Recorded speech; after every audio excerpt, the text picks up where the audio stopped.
Animal Farm. By George Orwell. Chapter 2. 3 nights later, old Major died peacefully in his sleep. His body was buried at the foot of the orchard. This was early in March. During the next 3 months, there was much secret activity. Major's speech had given to the more intelligent animals on the farm a completely new outlook on life. They did not know when the rebellion predicted by Major would take place. They had no reason for thinking that it would be within their own lifetime, but they saw clearly that it was their duty to prepare for it. The work of teaching and organizing the others fell naturally upon the pigs, who were generally recognized as being the cleverest of the animals.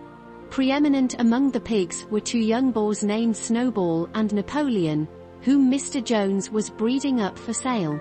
Napoleon was a large, rather fierce-looking Berkshire boar, the only Berkshire on the farm, not much of a talker, but with a reputation for getting his own way.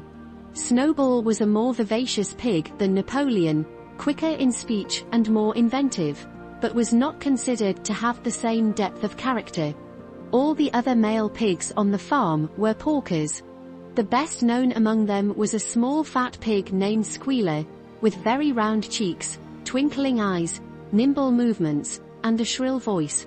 He was a brilliant talker, and when he was arguing some difficult point he had a way of skipping from side to side and whisking his tail which was somehow very persuasive.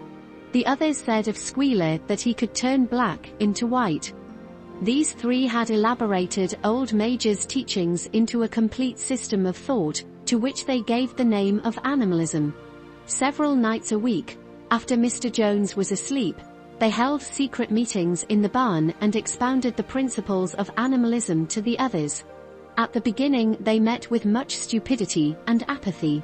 Some of the animals talked of the duty of loyalty to Mr. Jones, whom they referred to as Master, or made elementary remarks such as, "Mr. Jones feeds us. If he were gone, we should starve to death."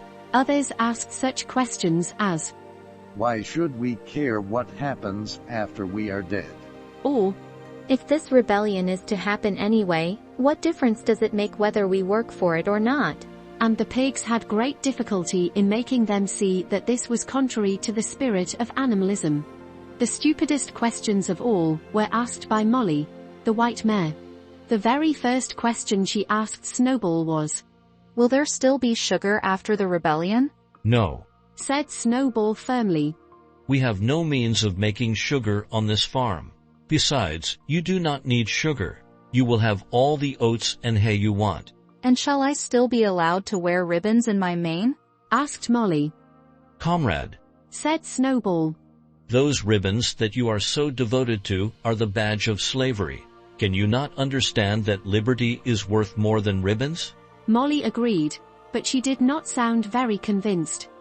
The pigs had an even harder struggle to counteract the lies put about by Moses, the tame raven.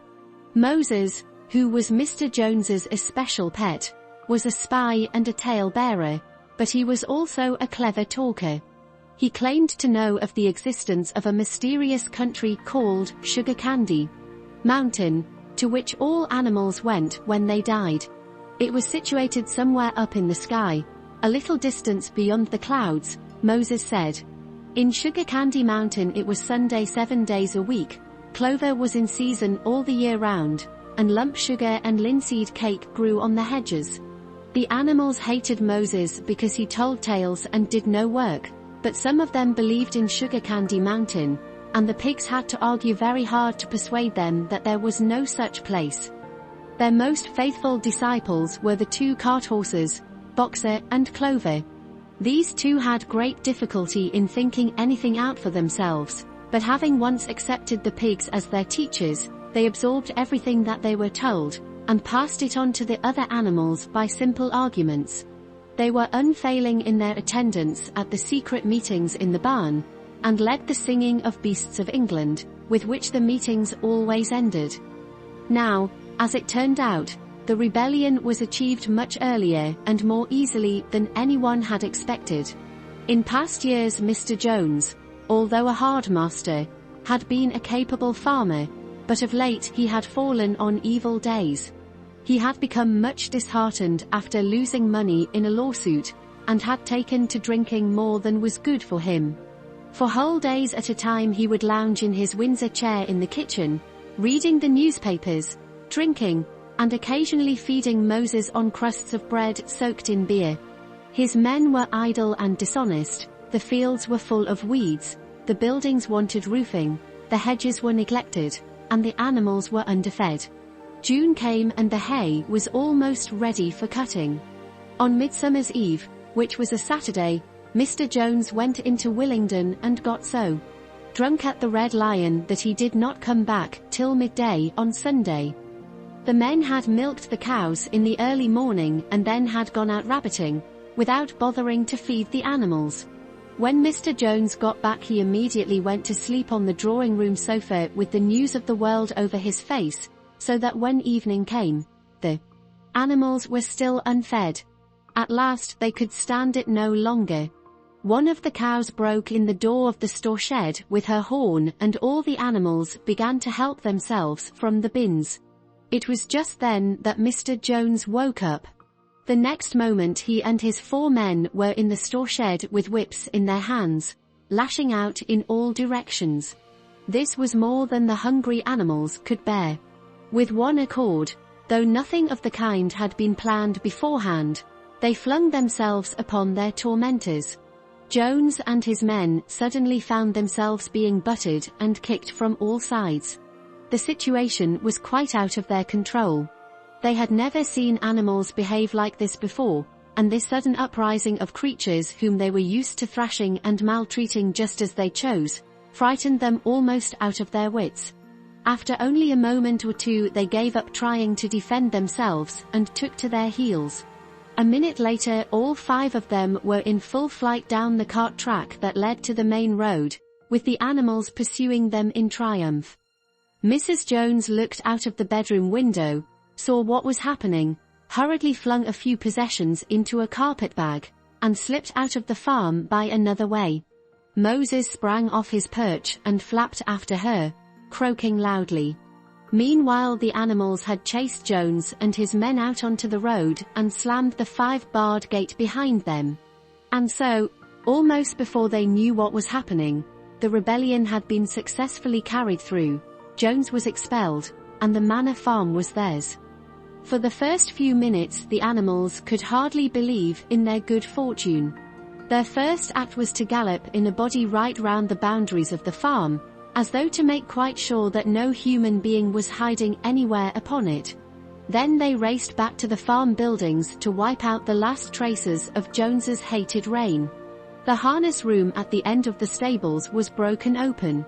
The bits, the nose rings, the dog chains, the cruel knives with which Mr. Jones had been used to castrate the pigs and lambs, were all flung down the well. The reins, the halters, the blinkers, the degrading nosebags, were thrown onto the rubbish fire which was burning in the yard. So were the whips. All the animals capered with joy when they saw the whips going up in flames. Snowball also threw onto the fire the ribbons with which the horses' manes and tails had usually been decorated on market days. Ribbons, he said, should be considered as clothes, which are the mark of a human being. All animals should go naked. When Boxer heard this, he fetched the small straw hat which he wore in summer to keep the flies out of his ears, and flung it onto the fire with the rest. In a very little while the animals had destroyed everything that reminded them of Mr. Jones. Napoleon then led them back to the store shed and served out a double ration of corn to everybody, with 2 biscuits for each dog. Then they sang Beasts of England from end to end 7 times running, and after that they settled down for the night and slept as they had never slept before. But they woke at dawn as usual, and suddenly remembering the glorious thing that had happened, they all raced out into the pasture together. A little way down the pasture there was a knoll that commanded a view of most of the farm.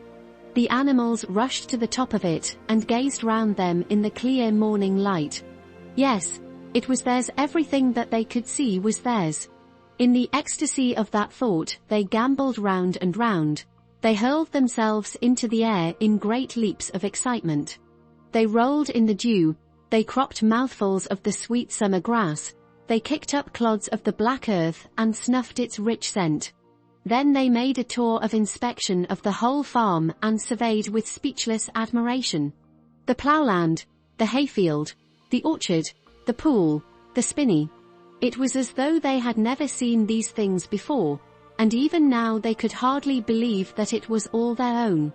Then they filed back to the farm buildings and halted in silence outside the door of the farmhouse. That was theirs too, but they were frightened to go inside. After a moment, however, Snowball and Napoleon butted the door open with their shoulders and the animals entered in single file, walking with the utmost care for fear of disturbing anything.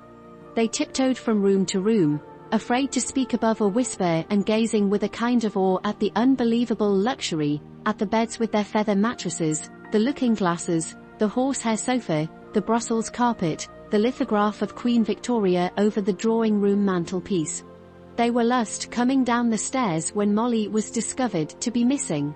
Going back, the others found that she had remained behind in the best bedroom. She had taken a piece of blue ribbon from Mrs. Jones's dressing table, and was holding it against her shoulder and admiring herself in the glass in a very foolish manner. The others reproached her sharply, and they went outside. Some hams hanging in the kitchen were taken out for burial, and the barrel of beer in the scullery was stove in with a kick from Boxer's hoof, otherwise nothing in the house was touched. A unanimous resolution was passed on the spot that the farmhouse should be preserved as a museum. All were agreed that no animal must ever live there. The animals had their breakfast, and then Snowball and Napoleon called them together again. "Comrades," said Snowball, "it is 6:30, and we have a long day before us. Today we begin the hay harvest, but there is another matter that must be attended to first." The pigs now revealed that during the past 3 months they had taught themselves to read and write from an old spelling book which had belonged to Mr. Jones's children and which had been thrown on the rubbish heap. Napoleon sent for pots of black and white paint and led the way down to the 5-barred gate that gave on to the main road. Then Snowball, for it was Snowball who was best at writing, took a brush between the 2 knuckles of his trotter, painted out Manor Farm from the top bar of the gate, and in its place painted Animal Farm. This was to be the name of the farm from now onwards. After this they went back to the farm buildings, where Snowball and Napoleon sent for a ladder which they caused to be set against the end wall of the big barn. They explained that by their studies of the past 3 months, the pigs had succeeded in reducing the principles of animalism to 7 commandments. These 7 commandments would now be inscribed on the wall. They would form an unalterable law by which all the animals on Animal Farm must live forever after. With some difficulty, for it is not easy for a pig to balance himself on a ladder, Snowball climbed up and set to work, with Squealer a few rungs below him holding the paint pot. The commandments were written on the tarred wall in great white letters that could be read 30 yards away. They ran thus. The 7 commandments. 1. Whatever goes upon 2 legs is an enemy. 2. Whatever goes upon 4 legs, or has wings, is a friend. 3. No animal shall wear clothes. 4. No animal shall sleep in a bed. 5. No animal shall drink alcohol. 6. No animal shall kill any other animal. 7. All animals are equal. It was very neatly written, and except that friend was written framed and one of the S's was the wrong way round, the spelling was correct all the way through. Snowball read it aloud for the benefit of the others. All the animals nodded in complete agreement, and the cleverer ones at once began to learn the commandments by heart. "Now, comrades," cried Snowball, throwing down the paint-brush, "to the hayfield. Let us make it a point of honor to get in the harvest more quickly than Jones and his men could do." But at this moment the 3 cows, who had seemed uneasy for some time past, set up a loud lowing. They had not been milked for 24 hours, and their udders were almost bursting. After a little thought, The pigs sent for buckets and milked the cows fairly successfully, their trotters being well adapted to this task. Soon there were 5 buckets of frothing creamy milk, at which many of the animals looked with considerable interest. What is going to happen to all that milk? Said someone. Jones used sometimes to mix some of it in our mash, said one of the hens. Never mind the milk, comrades. Cried Napoleon, placing himself in front of the buckets. That will be attended to. The harvest is more important. Comrade Snowball will lead the way. I shall follow in a few minutes. Forward, comrades. The hay is waiting. So the animals trooped down to the hayfield to begin the harvest, and when they came back in the evening it was noticed that the milk had disappeared. The end. Don't forget to show your support for our channel by giving us a thumbs up and hitting the subscribe button. Also, remember to turn on notifications so you never miss out on our latest videos. Thank you for being a part of our community.